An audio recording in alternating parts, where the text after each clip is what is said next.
Well, first, I just am enjoying seeing all of you, some of you from way abroad. Thank you for coming, and it's just such a pleasure to see this group. And this is the core of a demonstration. 4 annual meetings ago, 3 years ago, we came and were completely transparent about our need. We had been burning through the resources that Christian Scientists had invested in Peace Haven, and we were coming very close to having to close. We were honest with you. We said, we know this community cherishes Christian Science healing and Christian Science nursing. So let's just roll up our sleeves. And you've just heard the report of how wonderful the response has been. And we are so grateful.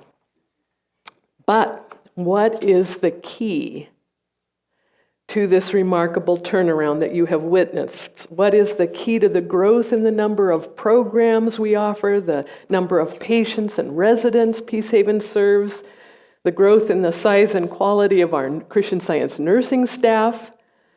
What impelled the surprising increase in the community members volunteering?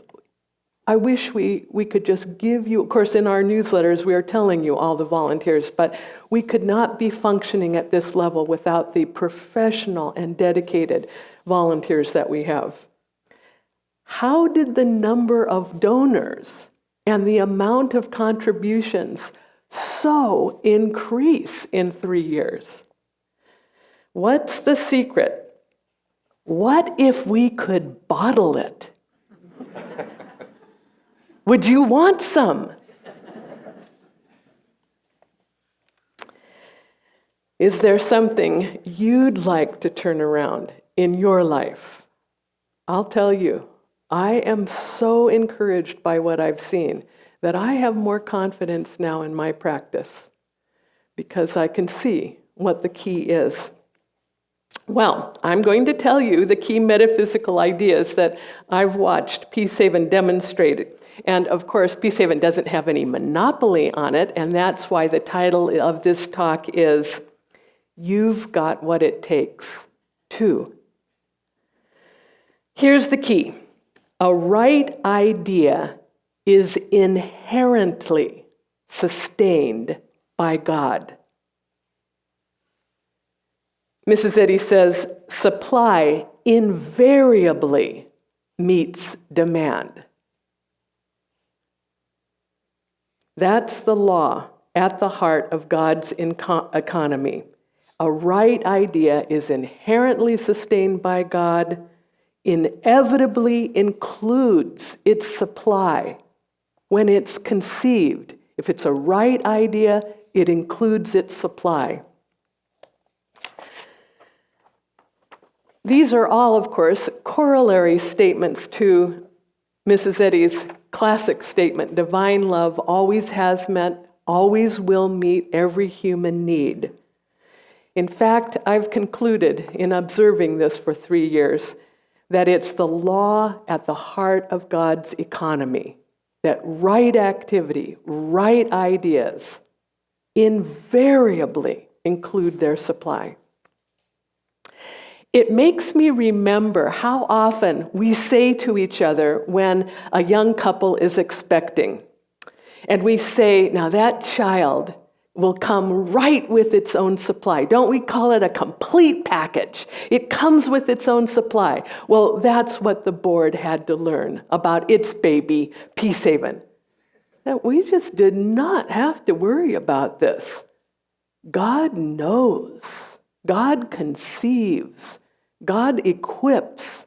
God supplies its right ideas. And I hadn't just extrapolated that logic to understand it's not just when they're born. It's always continuous, permanent. It's a permanent condition of a right idea that it includes its supply.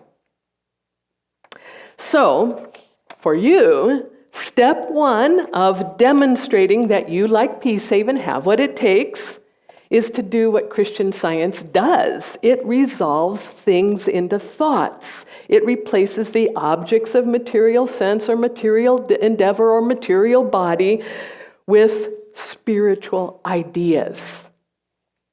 So translate your current challenge that you'd like to turn around into spiritual activity. What right ideas and qualities of God does your activity represent?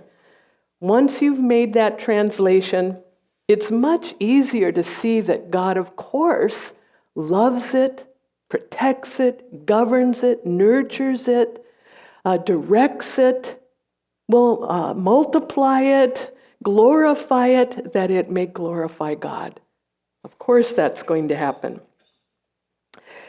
Now, this was an interesting thing, that before the board could come to you and ask you to love Peace Haven more, we challenged ourselves over and over again. We challenged ourselves to love Peace Haven more, to be there more consistently with our deepest metaphysical treatment. We challenged each other, and we said, okay, now we know our best breakthrough moments. We know the quality of metaphysics that went into them. We need to do that all the time right now for Peace Haven. We know what that feels like. We need to step up to it. The next thing that we did was we really took inventory of what are the governance responsibilities of a not-for-profit board. What are the things we must be faithful over, rigorous and thorough about, not shy away from or be intimidated by in any way? And we just grew. We grew in our own self-assessment of our functions. We grew in our budgeting process. And now this will, I hope, make you laugh, but we for some reason, for I don't know, decades, had thought it was okay that in our budgeting that we put this amount into how much we could raise from the field, even though it meant that the bottom line was always a deficit. Now, why did we think that was okay? Well, we challenged ourselves and we said, no, we can lift up our sense of God's supply. And who do we think is out there? God's children are out there, supplied by God, responding to God's direction, part of this demonstration. So we just swallowed hard and we increased the contributions line item to whatever it would take to balance a reasonable, modest budget, okay? We just said, well, we can't imagine raising that much, but it seems right to approve a balanced budget, doesn't it? And so we said, approved. It was a funny moment. We looked at each other and said, well, why haven't we ever done that before? So we stepped up to many other things where we thought we had been doing fine, and probably we had been doing the best we knew how. We just knew that this increased metaphysical work would result in our increased dominion. We would govern ourselves. Then we would be able to govern Peace Haven, and then we would watch all the good that would happen. The next thing we had to do was lift our thought above the current fog of fear about how expensive healthcare is. I mean, that's the dominant thought in society today. Medical healthcare has become unsustainable, you hear on NPR. Okay, well, that might be true, but we refused consent to the contagion of fear regarding that. It really didn't have anything to do with us, did it? Why were we picking up just the random thought of fear about medical health care being unsustainable? What does that have to do with mind and its care for its ideas? Nothing. Nothing.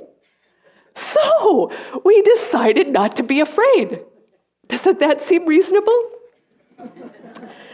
We would not let that general fear paralyze us into what seemed to be inaction over this decline of our funds, and then wait until we'd let Peace Haven slip away from us. No, we said, oh, no, we're going to do the stuff that Christian Scientists do. We're going to pray, we're going to show up, we're going to be faithful over our tasks. It may be that the current medical model is not sustainable. Mrs. Eddy says, matter is not self-sustaining. Its false supports fail one after another. But she makes clear that life, capital L, God, is self-sustaining and sustains its ideas. So, material systems may not be sustainable, but spiritual systems are, and we had to make that distinction. Spiritual systems are perpetual, eternal, impel their right, relevant expression in the human scene right now. Life is self-sustaining. Mind's tender care of its ideas is expressed in so many ways, one of which is the inherent sustainability of Christian Science nursing. Peace Haven's contribution to mankind is its demonstration of the spiritual qualities of the Christian Science nurse, which is a wonderful idea of God, and of course, a right idea of God is sustained by God. Peace Haven's supply would be guaranteed as long as we were growing in our understanding of and remaining true to God's idea of nursing.